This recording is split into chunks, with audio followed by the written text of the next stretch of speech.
అందరికీ నమస్కారం. నేను మీ జగన్మోహిని.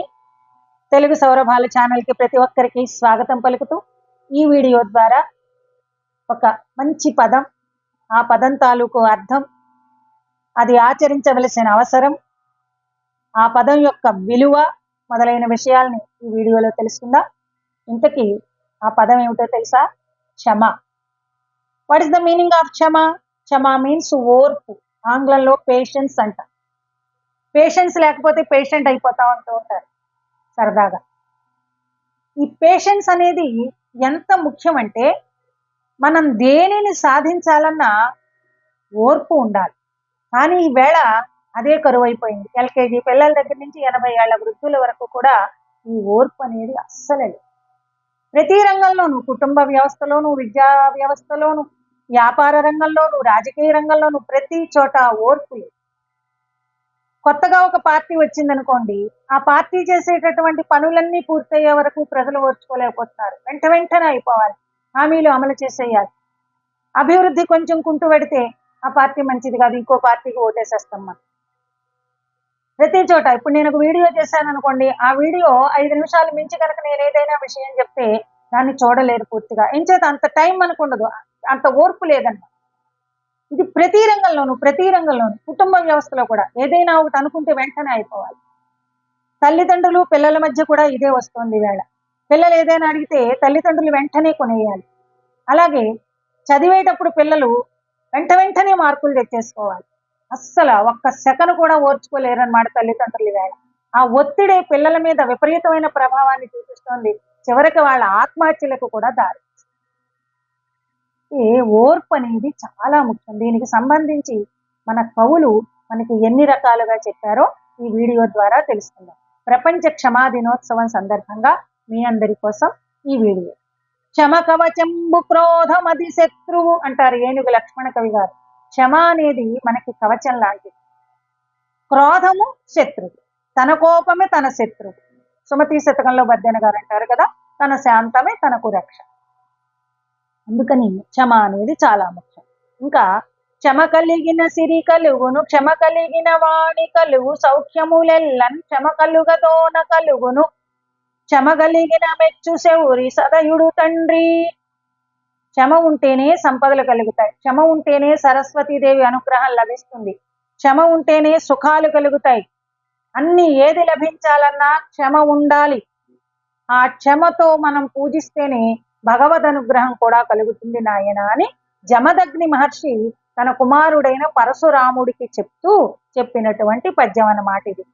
ఇంకా క్షమను కడకనెవరు కాపాడు కొందురు, క్షమను చిరము వారు కావగలరు, కదలకుండనెవరి కడ క్షమయుండునో సర్వకార్యములకు క్షములు వారు.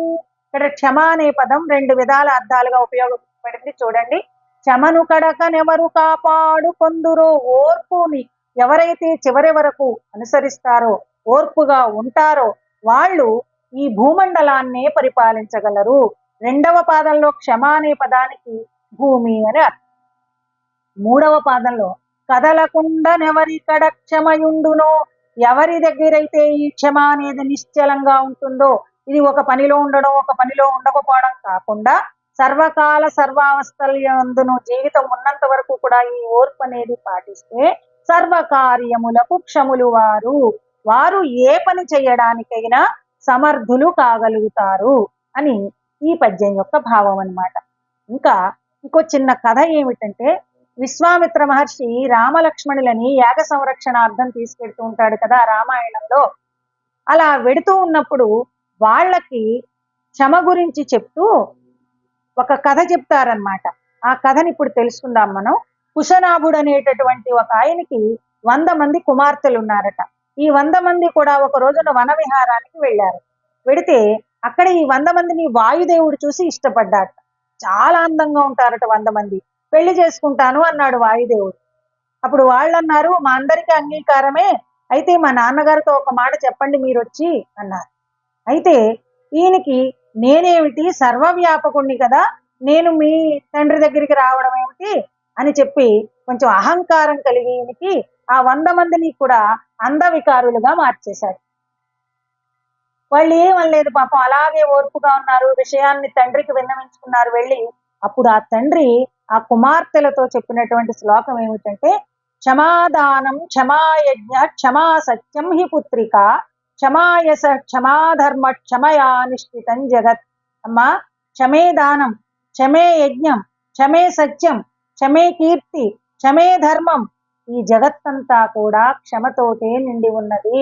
క్షమ ఉంటేనే ఏ పనినైనా సాధించగలుగుతారు. మీరు మంచి పని చేశారు అని చెప్పి కూతుళ్ళని మెచ్చుకున్నాడట.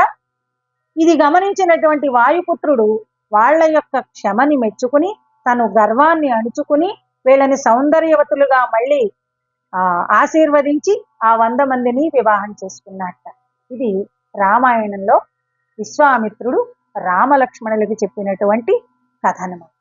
ఇంకా క్షమకి చిహ్నంగా గొప్ప ఉదాహరణగా చెప్తారు ఎవరినో తెలుసా? భూమాత.